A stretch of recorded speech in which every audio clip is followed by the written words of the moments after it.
सोचें, सिर्फ 10 साल के अरसे में तारीख की सबसे बड़ी सल्तनतों में से एक कायम हो जाती है। ये कैसे हुआ?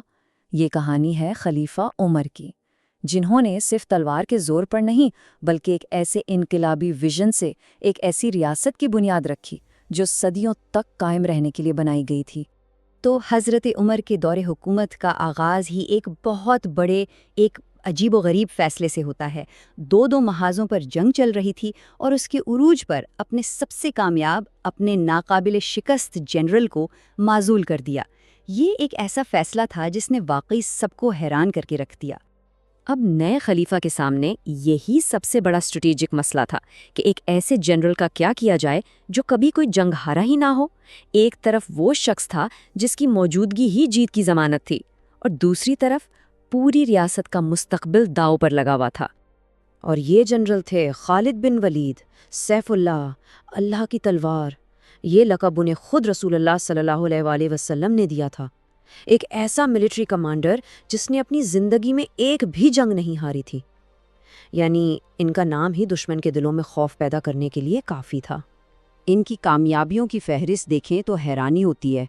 पूरा जजीरा नुमा अरब उन्होंने मुत्तहिद किया, इराक़ में फ़ारसी फ़ौजों को कुचल कर रख दिया और रूमी सल्तनत के मजबूत तरीन शहरों को बड़ी तेज़ी से फ़तह किया। जंग यमामा हो या फिर दमश्क जैसे स्ट्रेटेजिक शहर पर कब्ज़ा, उनकी फ़तह का सिलसिला रुक ही नहीं रहा था। उनकी फ़ौजी जहानत शुरू की इस्लामी फतूहात के लिए बेहद ज़रूरी थी।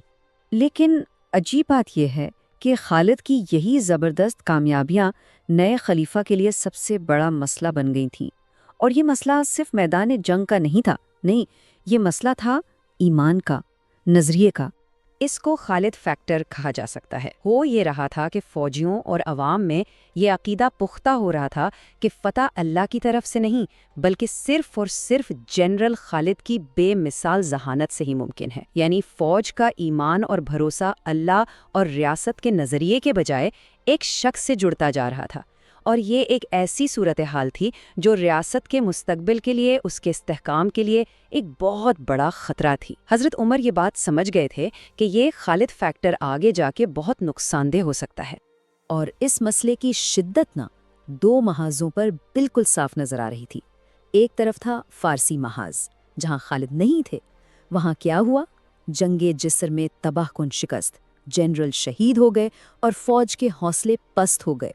और दूसरी तरफ रूमी महाज, जहां खालिद थे, वहां मुसलमानों ने फैसला कुन फतह हासिल की और दमिश्क जैसा अजीम शहर फतह कर लिया।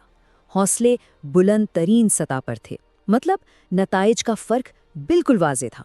6000 जंगे जिस्र में 6000 मुसलमान शहीद हुए। ये खिलाफत की तारीख की पहली इतनी बड़ी शिकस्त थी।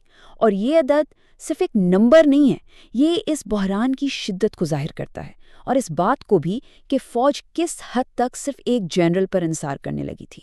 तो इस बहरान से निमटने के लिए खलीफा उमर ने एक, कह सकते हैं, इंतहाई ड्रामाई और मुतनाज़ा हल नाफिज किया। एक ऐसा मंसूबा जो सिर्फ फ़ौज के बारे में नहीं था बल्कि पूरी रियासत की बुनियादों को बदलने वाला था। और फिर मदीना से वो हुक्म आया जिसने सबको झंझोड़ कर रख दिया। हज़रत उमर ने खालिद बिन वलीद को सुप्रीम कमांड यानी सिपहसालार के ओहदे से हटा दिया। ये इस कहानी का सबसे अहम मोड़ था। एक ऐसा फैसला जिसकी किसी को बिल्कुल भी तवक्को नहीं थी। समझना ज़रूरी है कि ये सिर्फ एक जनरल की तब्दीली नहीं थी, ये पूरी मिलिट्री फ़िलॉसफ़ी, पूरी हिकमत अमली की तब्दीली थी। देखें, खालिद की कमांड में फ़ैसले मैदान में होते थे और रफ्तार बिजली जैसी तेज़ थी। लेकिन अब हज़रत उमर के नए सिस्टम के तहत फ़ैसले मरकज़ से यानी मदीना से मंजूर होते और पेशकदमी बहुत सोच समझकर मुनज़्ज़म तरीके से की जाती। बुनियादी मकसद अब सिर्फ फ़तह हासिल करना नहीं था बल्कि जीते हुए इलाकों में एक मजबूत मुस्तहकम हुकूमत कायम करना था। फोकस फतूहात से गवर्नेंस पर शिफ्ट हो रहा था। लेकिन यहाँ खालिद बिन वलीद की अज़मत सामने आती है। तारीख़ उठाकर देख लें, अक्सर जनरल्स ऐसी सूरत हाल में बगावत कर देते हैं, लेकिन उन्होंने बग़ैर किसी सवाल के नए कमांडर अबू उबैदा की इताअत कबूल कर ली। उनके अल्फाज थे, हम सुनते हैं और इताअत करते हैं। उनकी इस वफ़ादारी ने रियासत को एक बहुत बड़ी फ़ौजी बगावत से बचा लिया। तो फ़ौजी कमान में तब्दीली तो सिर्फ शुरुआत थी। असल मकसद एक पूरा रियासती ढांचा, ایک نظام بنانا تھا جو کسی ایک شخص پر انحصار نہ کرے، ایک ایسا سسٹم جو رومی اور فارسی سلطنتوں کے پرانے بوسیدہ انتظامی ماڈل سے بالکل مختلف ہو۔ اور حضرت عمر نے واقعی ایک جدید ریاست کی بنیاد رکھی۔ انہوں نے فتح شدہ علاقوں میں گورنر مقرر کیے اور پھر ان کی نگرانی کا نظام بنایا۔ ہر صوبے میں عدالتیں قائم کیں، شہروں میں پہلی بار پولیس فورسز تشکیل دی گئیں، یہاں تک کہ بازاروں اور قیمتوں کو بھی منظم کیا گیا۔ یہ سب کچھ رومی اور پارسی ماڈلز کے بالکل برعکس تھا، جہاں صوبائی گورنر اکثر خود مختار اور بدعنوان ہوتے تھے۔ اور انہوں نے ایسی اصلاحات متعارف کروائیں جو اپنے وقت سے بہت آگے تھیں۔ مثال کے طور پر عہدیداروں کی جواب دہی کے لیے ایک انٹیلیجنس نیٹ ورک بنایا گیا، ایک دیوان یعنی پبلک رجسٹری قائم کی گئی جہاں فوجیوں اور سرکاری ملازمین کا ریکارڈ رکھا جاتا تھا۔ ٹیکس کا نظام بالکل شفاف بنایا گیا، مسلمانوں سے زکوٰۃ اور غیر مسلم شہریوں کی حفاظت اور فلاح کے بدلے جزیہ، اور یہ سب ایک مرکزی خزانے بیت المال میں جمع ہوتا تھا، جو اس وقت ایک انقلابی قدم تھا۔ تو اب سوال یہ تھا کہ کیا یہ نیا نظام، یہ نیا ڈھانچہ میدان جنگ میں بھی کام کرے گا؟ کیا ریاست خالد بن ولید جیسے لیجنڈ کے بغیر بھی بڑی فتوحات حاصل کر سکتی تھی؟ اصل امتحان تو ابھی باقی تھا، اور اس کا جواب ملا تاریخ کی سب سے فیصلہ کن جنگوں میں سے ایک، جنگ یرموک میں۔ میدان جنگ کا منظر سوچیں، ایک طرف رومی سلطنت کی 2 لاکھ کی فوج اور دوسری طرف مسلمانوں کی تقریباً 40,000 کی فوج، تعداد میں کوئی مقابلہ ہی نہیں تھا۔ لیکن نتیجہ بالکل حیران کن۔ خالد بن ولید کی معزولی کے بعد مسلمانوں نے نہ صرف یرموک میں رومیوں کو شکست فاش دی، بلکہ قادسیہ میں فارسیوں کو بھی فیصلہ کن شکست دی۔ ان 2 بڑی فتوحات نے خلیفہ کی حکمت عملی کو، ان کے ویژن کو پوری طرح صحیح ثابت کر دیا۔